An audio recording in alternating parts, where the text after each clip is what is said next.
I'll start by saying that my very first meeting with Mike was intended to be an onboarding meeting for him. We weren't a half hour in it that we had the paper out talking about how we could be sort of creating a real learning agenda with rec sports, and I couldn't be more appreciative of the sensibilities that you bring to this work. So, I mean, you've said so much of what we're hoping to sort of provide some backdrop for today. I'd also like to say we have throughout this room a lot of our team here today, not everybody, but a lot of our team, you're going to be hearing from them. And in fact, so many of you who are in the units are so much part of the team that I feel that I'm speaking a bit to the, who we talked to? The chorus, speaking to the choir, there you go. But some of our singers are a little newer, and so we wanted to make sure that all of you, that all of us, have a shared notion of what we are talking about when we talk about integrative learning. We're going to provide a little bit of background, a little bit of information about our operational and research findings, and some of the current things that are driving this set of work for us, and looking to the future where we're going to be looking for some of your help. We're not going to provide a history lesson. Okay, you can all breathe a sigh of relief on that, but any of you wanting history, Pat and I will be in the back of the room over break to give any of that because we've been with the project for quite a long time. Also, we thought it would be important to start out by saying what is integrative learning? It's a term that's used quite frequently, quite loosely. This is the definition that we really rely on. And as you read through it, you'll see that it's about learning across all contexts. This means across classes, across educational experiences within and outside the classroom, and across life. It's about connecting the dots. We hear that expression a lot. Mike mentioned that as well. It's better understanding what you know and how you know it, and then putting select dots together to even create new knowledge. It's also habits of mind. It's a way of learning about processing your world, processing your experiences. And given our work in the psychosocial developmental area, it's also habits of heart. And as one of our team members, I think it's Taryn and Roger that brought to us the notion of it's also habits of hands. Because to engage in a set of work and a way of knowing without being prepared to put it to good use in terms of making a difference really is having habits of heart and habit without purpose. And so this habit of hands provides purpose in knowing how students want to contribute to a better world. Our shorthand sometimes that we use for this is that students are discerning the what, the so what, and the now what. Our work, of course, is informed by rich theoretical and research base, and this includes work in student development, including psychosocial development, social identification, and models of self-authorship. It also includes cognitive development, which is the process of how learning occurs, including, many of us are familiar with Kolb's learning style differences and how we take that into consideration in our work. And also, principles of reflective practice that are informed by luminaries such as John Dewey. We have John Dewey roots here at Michigan. Talk about pragmatism and making those connections for learning with purpose. And also Donald Shun, who speaks of reflection in practice and reflection on practice as a way of understanding our world.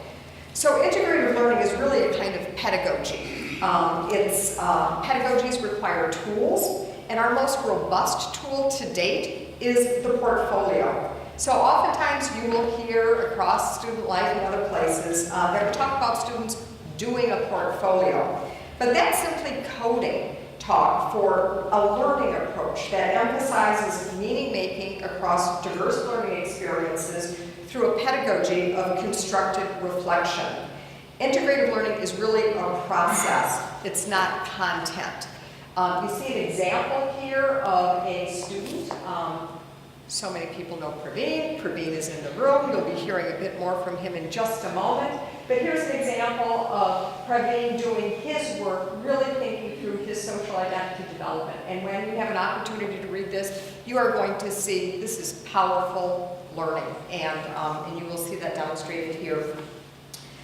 The content of our work, we talk about integrative learning as process. The content of our work is our student life work. It's represented in our core work, in our goals, and in our collective impact work. Some of those things that Royster was talking about us at last month's meeting.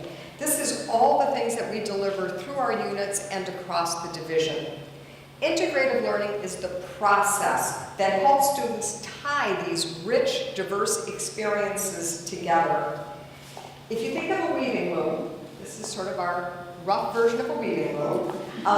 There's warp, which is those two pieces that undergird, and weft. The warp are the fibers that run lengthwise, you see, in the loom that form the foundation or the base. The weft, or sometimes called the woof, which I like because I love my dogs. The weft is the yarn that carries the shuttle back and forth across the warp to create the pattern. And so integrative learning is simply the warp that allows the beautiful design or the content of our student life work to be woven. So content and process taken together result in our student learning outcomes. You knew that we'd come to outcomes eventually, didn't you? And Mike did such a nice job of paving the way for us. Back to the weaving metaphor, the outcomes measurements represent yet another foundational work thread that goes through, aligned right next to integrative learning, helping hold together all the things that we do in order to create the tapestry for our students. So all of you are familiar with our student life-wide learning outcomes. I don't know if you know how they were derived. The bulk of them really derive from the work of the AAC&U, a major national organization that is really dedicated to the promotion and understanding of the liberal arts.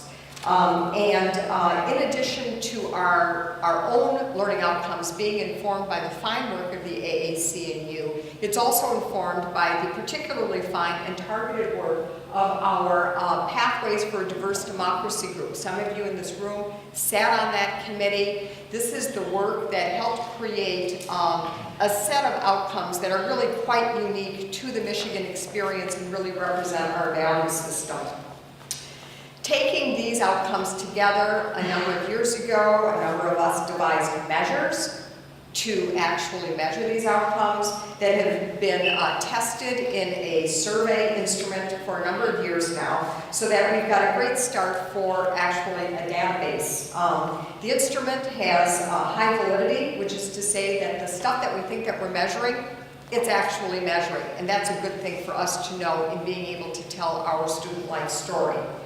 And then through the work of our health and wellness team, we're even adding new outcomes to this, recognizing that the AAC&U really looked through very much an academic lens, and we have even more to bring to the table. And this can be our unique contribution really to the dialogue of learning outcomes, and we probably have more to go as well. Our approach to living into this work is an action research model. We engage in self-conscious inquiry all along the way for every aspect of our work, take that information and have it then inform additional practice. So I wanted to provide that as a context so that as you hear what the team has to say about our operations and our research, you see how grounded it is and how it really informs the overall work of student life. Mike spoke of being the new neighbor, moving into the neighborhood. I was thinking about that. I think integrative learning is probably when either your mother or your mother-in-law come to move in with you, or a child returns home. You're kind of questioning it. You're wondering if it's a good idea. You have to sort of adjust around the concept. You find space for it in your existing area. You get kind of used to the rhythm of it, and then you start seeing that, in fact, them coming into the roof, under the roof, actually adds measurably to your quality of life. And I'm hoping that that's what you will find integrative learning to be as well. So I was practicing this morning with a baby, and she was really thrilled about the topic of integrative learning and this yellow blazer. So I thought, this is a winning combination. So I'm going to talk just for a few minutes about why this work matters. And there's a couple of things that I want to highlight. And I have to say that a lot of how I make sense of this work is situated in my other job, which is in the Career Center. And so what employers tell us about students, they're telling us that students have really, really strong resumes, but often fall very flat in interviews. They're telling us that students have come to them doing a lot of great things, but sometimes struggle to make and articulate why those things matter. So when I came to the University of Michigan, and I had a leadership experience because that was an expectation, and I did community service because that was an expectation, and I joined student organizations because I was told that that's an expectation of co-curricular learning. But now at the end of this journey, I'm not really sure how these things fit with the major that I declared, and I'm not really sure what this means in the context of what I'm doing next. And so in the integrative learning work, we often talk about a simple but powerful model of reflection called what, so what, now what. We're really good at helping students do the what. We're really good at helping them have the experiences. And we should be, right? That's a lot of what our work is. And that's excellent work. But we want to be equally well at helping students understand, why does this matter? So what? So you did this thing.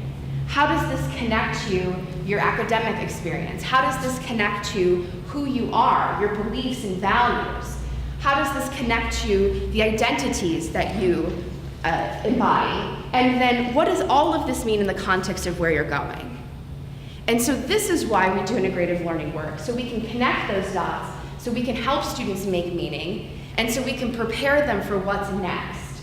Be it graduate school or medical school or law school or employment, that all of those things are going to be hinged on their ability to make sense of who they are. So in the Career Center, we talk about this in the context of story development. And integrative learning work is really around helping students get to that so what, now what. So, isn't that exciting? It's like, we're helping students make meaning. So, where are we? How are we doing operationally? We have 18 active and pending sites in student life.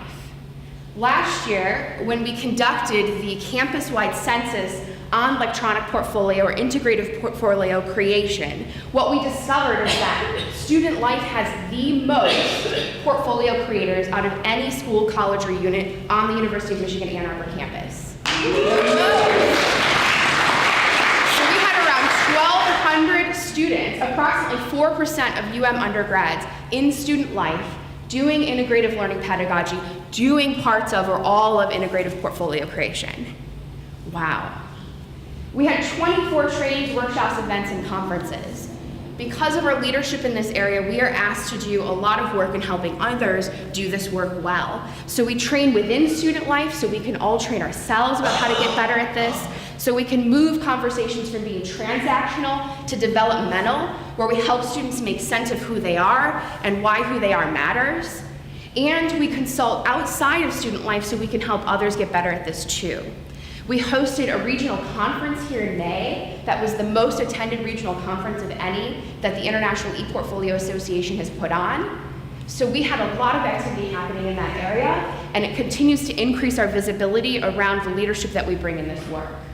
We've consulted with 9 schools, colleges, and units. And so what I mean by that is schools, colleges, and units have actually sought us out for our expertise and mastery in this area in 2 ways. One is practice-based, so how do you do this work and how do you do it well? And what does that mean for the way that we'll do this work?